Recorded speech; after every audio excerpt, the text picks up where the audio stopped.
Alright guys, today I'm just going to make a short little video trying to help you guys get set up with Blackboard. And what I have here is I went back to July 16th and I got the Blackboard updates file from Ms. Sherry Basil, who is our new person for Blackboard this year.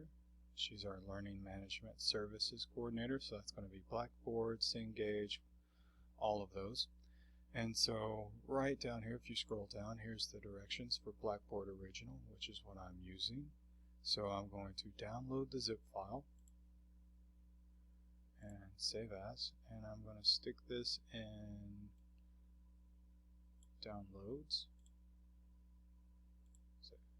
Okay. And then I'm going to go to Blackboard. So I'm just going to pull up a web page. And I'm going to go to South Central and My Path and Blackboard. Okay.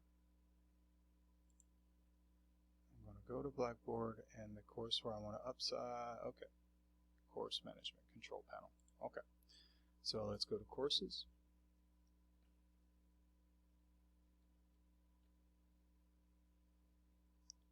We're going to go to Fall 2020. So here are my courses for Fall 2020. Let's see here. I think I'm going to just pick one of these college algebras right here. And so here's what it looks like so far. There's basically nothing. It's all an empty shell. So what I'm going to do, if I pull up these instructions, is I'm going to go to Course Management, Control Panel, Packages, and Utilities. So Course Management, it's going to be right here, Control Panel, Packages, and Utilities. So right here. Okay. And then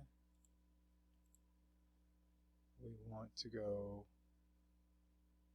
Import Package, View Logs. Alright, so import package right here, and let's say the next step is to go and find it. Hover your mouse. Okay, so on the right, hover your mouse to find the import package button. Select a package. Okay, so right here, import package.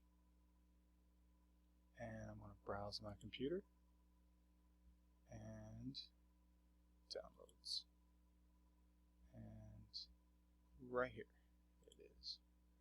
I'm going to click OK. Now here is where we can get into a little bit of issues. The reason I'm making this video is because I've had a couple people contact me having trouble with getting certain things to copy over. So we definitely want to copy over. Let's see if there's any directions in here. Under packages, scroll down. Then scroll down to select course materials. For the college-wide course template, select all, then submit. Okay, so let's go to first select all, right here. Select all. Now, I don't think you have to select all, but here's where some people ran into some trouble and contacted me, and that was with the syllabus quiz not copying over. So definitely make sure that you select content areas and you select test surveys and pools for everything to copy over. But I'm going to go ahead and follow Ms. Basil's recommendations in doing select all anyway, because it will catch everything I could possibly need. And then I'm going to hit submit. And it's probably going to take a little while for all of that. You can see in the bottom where it's saying uploading 40%, 50%, that kind of thing. So I'm going to go ahead and pause the video and let this come all the way up, and then we'll see what we have once it's gotten to there. Okay, so let's click. Alright guys, so we picked back up a few minutes later. Now it did take a few minutes for this to all copy over, so do keep that in mind and upload. So now I'm going to click back on my course, and you'll see I have a whole lot more stuff over here. Now, this can get a little overwhelming, so I'm going to kind of help you guys organize this a little bit here. So, announcements goes first, all right?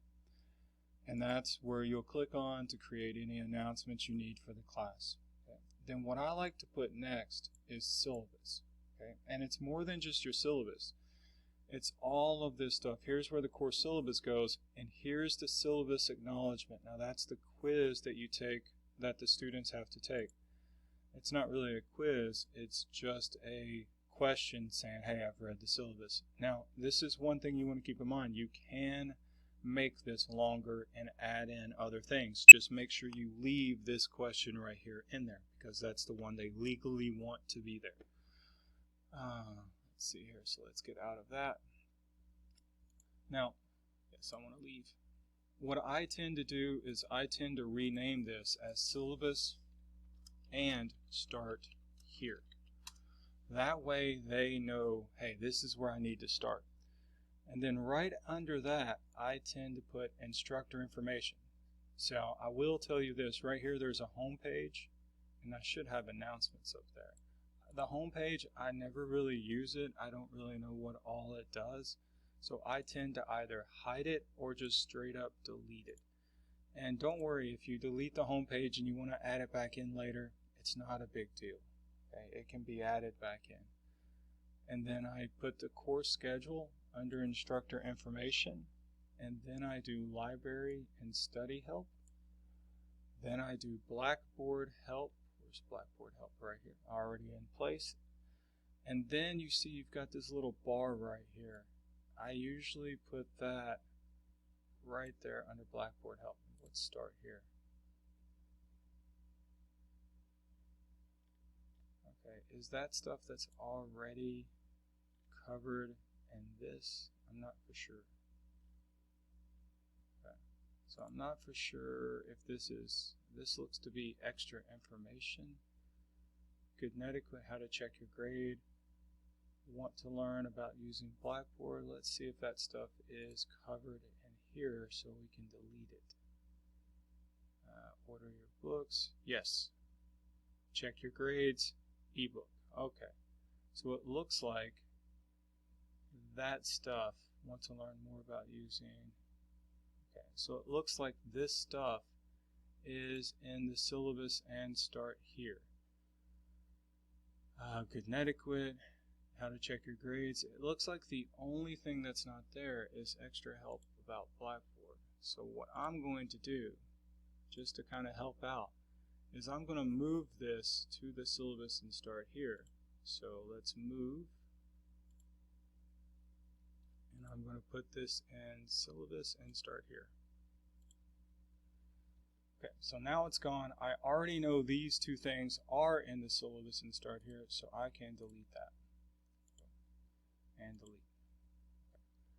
So syllabus and start here should now have everything. How to check your grades, when to start here. I'm actually going to move that down so that is exactly the start here lineup right there. Okay. And then what is collaborate? Okay, so that's just automatically a collaborate stuff. So I'm going to move that up here as well. Now, come on. Move up here for me. Okay, maybe it's because I'm in there, or maybe it's just set to the bottom. I don't know. I don't necessarily use Collaborate. I'm going to be using Teams, so I will probably hide this from the students. Hide. Okay. And then down here, we're going to have ebook and online work. Okay.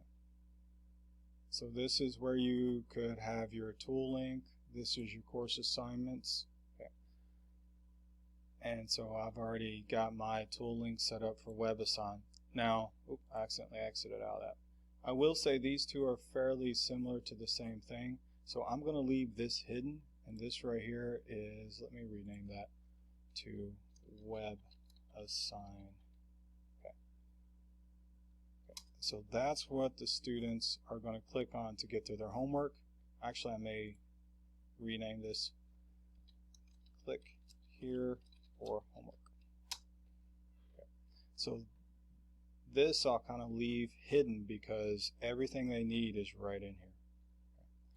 And so they'll click this, and I believe what Ms. Florence has said, for WebAssign you want to right click and exit. Right click and open in a new window.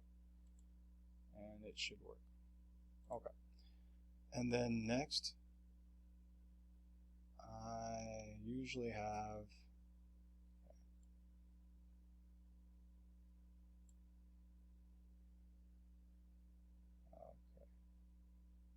course content is usually what I put right here. So right here is homework. You can also rearrange this however you want to. So you could have course content here and then your homework. And this right here is just all of your notes and everything like that. And you do want to try to be very organized. So what I'm going to do is I'm going to rename this lecture notes or lesson notes and videos. Okay. So right here is where I'm going to put all of their notes and videos for this course. Right here is their homework. This is their proctored exam information. And that's information about our new system that we use for proctoring. So I'm just going to say proctored exam info. I'm going to rename that. And I may move this. This is a new tab, so I may move this up here to be where all the information is. Now, I don't know if this is the layout that we're going to want to use with our new Quality Assurance Committee meeting coming up soon. But in the past, this is what quality assurance is like. Here's where all the course information is. Announcements, syllabus, instructor info, stuff that you do not need every single day of the class. And down here at the bottom, that's where your notes are, that's where your assignments are, that's where all the stuff that you're going to use every single day of class, or almost every single day of class, is. And I'm just going to move some of this stuff down below here. And so at the very bottom is like instructor stuff, and it's hidden from the students unless you just need it, like Collaborate. If I was using Collaborate, I would probably move it up to here, but I'm not. I'm using Teams, so I'm probably going to put a link here for Teams meetings, so that when I meet with my students to go over assignments for tutoring, I'll probably have a link. I'll probably add that in. So I'll show you guys how to do that. Just add a content area, make it available, and I'm going to call this Teams, or what do I want to call this? Office hours link. And so I may put that here. I may rename that later to something else. Okay. And then right here is their grades, so they can click on this and that will take them to Blackboard grades. And I think I may rename this as Blackboard grade or grade book. Yep. So that's their Blackboard grade book. And I put that in there because for math, our WebAssign program has its own grade book. And sometimes students will only look at one program or another and not realize they're not the same grade book.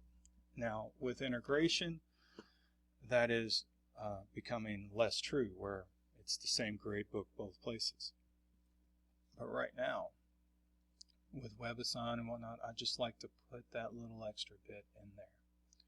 Alright, so this is a kind of a little basic setup, so you can go here to put all of your stuff in here. Now keep in mind, this syllabus acknowledgement has to be completed, and I have not actually made that due yet. So you can go into here to edit the test if you want to add in questions. So I can say edit test, and I can create a question. So if you wanted to create questions about proctored exam information or due date information, like for this college algebra class, every single one of my assignments are due on Sunday. Every Sunday they have something due, so I could create a question. What I won't call it, I could call it multiple choice. Okay, you have to pick the type, and question title is assignment due dates. And then you could say, please look at your course schedule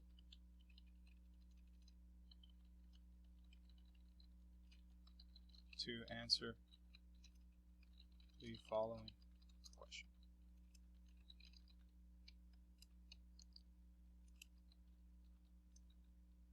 What day of the week do our assignments do? And so this would be the question that I would, and I may rephrase this, whatever I want to do. And I do not want partial credit. I do not care if it's in random order or not. You guys might. I'm going to change the number of questions to 7. Okay. And I'm going to say, always on Sundays. Or I could say something like, we have assignments due every Sunday. And then you just give some other answers. Actually, I don't have to do 7. 7's kind of ridiculous. So let me delete a couple, remove. Let's just do 4. Standard one. Remove. There we go. 4 is fine. I don't know what I was thinking. I was trying to be crazy. So answer choice 2, you could say something like, we have assignments due every other Tuesday. And you could go down to the next one. We have assignments due on Wednesdays and Saturdays or Sundays. Let's go Sundays. We have assignments due every Monday. Boom. There you go. So now you've got a question about assignments. And if you want to give feedback, you can. If you want to do any of this other stuff, you can. I'm just going to say submit. And I may reword the question itself because it seems a little weird. But this is how you create a question. And you can just create as many as you want. I would keep it shorter rather than longer because I require 100%. And you want to make it short enough that they kind of remember it. So stick to the important stuff. Like, do you require a proctored exam? What day of the week are the assignments on? When is the withdrawal deadline? So I tend to stick to like 5 or 6 questions that are just the very, very, very, very, very important parts. So every single Sunday, they have something due. I want them to know that. I want them to be aware of that from the very beginning. Once you've got all of these good, to where you're good with the questions, then you can make, then you need to, that's course syllabus, right here, syllabus acknowledgement. Then you need to edit test options. And that's when you get to pick, open in a new window, make available to students. No, I am not ready for that to be available to students. I allow multiple attempts. I keep the highest grade. I force them to complete it. You can set a timer if you want. I am going to make this, I'm not going to worry about that right there. I'm going to make it due on a particular day. I can change this later. I'm just picking a day at, now keep in mind, midnight is the morning. End of day is at the end. And do not allow them to start if the test is passed. I've learned that the hard way. Because they'll say, hey, I did it. And I'll be like, well, you did it after the due date. Well, it still let me do it. So just keep that in mind. I do like to say if it's incorrect or not. I want it to be marked as incorrect. And show all possible. I'll say show their submitted answers. So when they complete the quiz, it'll show what they submitted. And it will show if it is incorrect. So that's good. And you can do all at once, one at a time. You can randomize the order, all that kind of stuff. And I'm going to hit submit. Now, it is not available yet. I just kind of saved all the settings that I just did. Okay, I'm going to stop here because we're closing in on 20 minutes. And so that's the basics. I may actually just pause this and show you guys how to copy something real fast. So let me pause real quick. Alright guys, so I'm going to go just a couple more minutes longer just to show you guys how to copy stuff. So we finished up talking about the syllabus quiz. So what I'm going to do is I'm going to exit out of here and I'm going to go back to summer. Now those of you who are brand new and haven't had a semester or two under your belt, this is something you're probably not going to have an option to do just yet. But for those of you who have taught for a little bit and you've got a really good course set up, this is a really nice option when you're trying to get ready for the semester.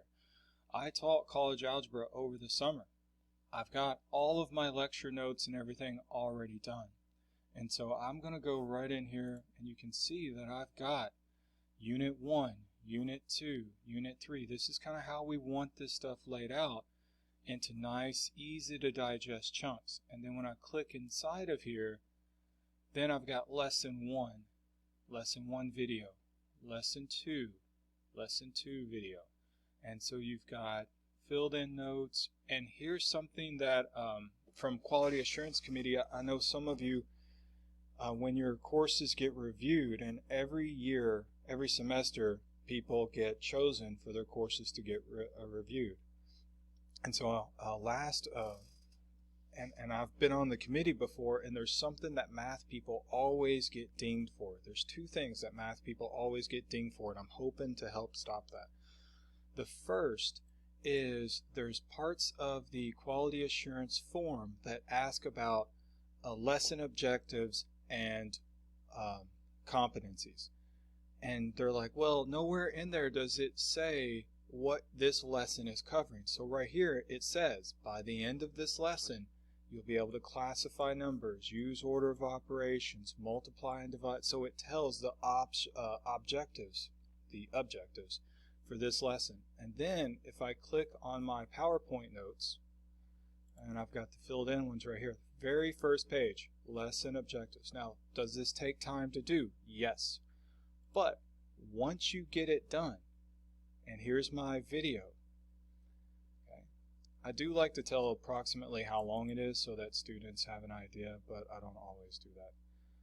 But you can see now I do not have this set up for every single unit. By the time I got to Unit 5 this summer, I was just trying to get things done. Actually, no, I did. Way to go me. I thought I kind of stopped doing that by the time I got to Unit 5 because I was just tired and I was just trying to finish stuff up. But no, I've got this set up, I put in the time, and so now what I can do is I can copy this. So I'm going to go to Course Tools. I think, no, it's not Course Tools. It is Packages and Utilities, Course Copy. Okay, so Packages and Utilities, Course Copy, and I'm going to select the course that I want to copy to. And so I'm going to go up here. I know it's at the end. Okay, one page shy of the end. Okay, so here we go. I'm looking for 4204 and the 150 course I've been working on right here. Boom, right there. So I'm going to copy into that. Now here's the important part. What do I want to copy? I've got instructor information I could copy. The course schedule's changed, so I don't want to copy that. Teams meetings, all those links are no good anymore. I do want to copy lesson notes. There's really nothing else I want to copy. I've already got a syllabus quiz over there, so everything's good. Alright, so I'm just going to copy my lesson notes. Hit submit. Now you can only copy into one course at a time, so I've got more than one college algebra course for this semester. I will do this for each one so that I don't have to re-upload anything. Now it does say I'm in a queue, so it could take a couple minutes. I may pause. But let's see here. Let's go back to fall 2020. Here's my course, and nope, it still has not copied over yet, so it's going to take a couple minutes to copy. I will pause right here and I'll come back once it's copied just to show you what you have to do when you copy something over, because it sometimes makes a duplicate. So I'm going to pause and then I'll be back. Okay, so now we're back. So I copied over lesson notes and videos. but it already has the lesson notes and videos. So what happened, if I click on this, is what it just adds it into the folder that's already there. So I already had an instructors only, well, it added another one. And then here's all of my information. So be careful. If you've already got stuff in a folder by the exact same name, when you copy in the new one, it's just going to add it to that folder, and you'll have to go in and delete a bunch of stuff. Okay, so all I have to delete is just the instructor only, so I don't have two copies of it. Now notice that instructor only is hidden from students. That's only showing up when you see it. So I'm just going to minimize that. So all of this stuff, and if you want to hide it from students, you can just click make unavailable, and then, so if I don't want students to work ahead or something like this, I can hide that from them. Now I was saying that there was another way that people, and so I'm done. I've got this done, it's set up. My course is actually looking good. My homework assignment link is right here. It's already up and running. I've just got my lesson notes and videos copied over. Once I update the instructor information and the course schedule and get my syllabus posted, I'll have this class very well in hand. And so that's the power of copying over a template and then copying over previous material that you can use again. I do need to add in my office hours stuff. Now, that's the other thing that math people get dinged on a lot is lack of meaningful communication with your students. Emails and announcements do not count as meaningful interactions with your students. Okay? So one of the things that, now you can't make a student participate, but what you can do is make yourself available. So right under here where I've got Teams meetings, I went back to the summer. Students can come here and click on these, and so this was for the week of May 25th. So they could click on these and join in with me as I went over lesson material, answered questions. These are like virtual office hours. Now there's a nicer way to do that that I have been researching this morning, and I hope to have a video on that soon. There were some other instructors who contacted me the last couple days saying, hey, there's got to be a better way. And I'm like, I completely agree. There's got to be a better way than having to create a Teams meeting link for every single day of the week that you have office hours. And there is. I've been doing a little bit of research up in here, and I think I've found a few things that I'll hope to have a video on soon. But that right there helps count as meaningful. Like I only had maybe 4 students out of 40 show up on a reasonable regular basis, but for those 4 students, it was the difference between them passing and failing. And I still needed office hours, so it's not like it was costing me any extra time to make these links available and to be available for students. Now, I did try to do a few things later in the day, and I'm going to try to do that again because you have students who work a day shift. They're taking an online class for a reason. Or you have students who come to class in the morning, they work in the afternoon, and they don't get off work until 6 or 7. Or you have students who get off third shift, take a class, go to sleep, and then get up.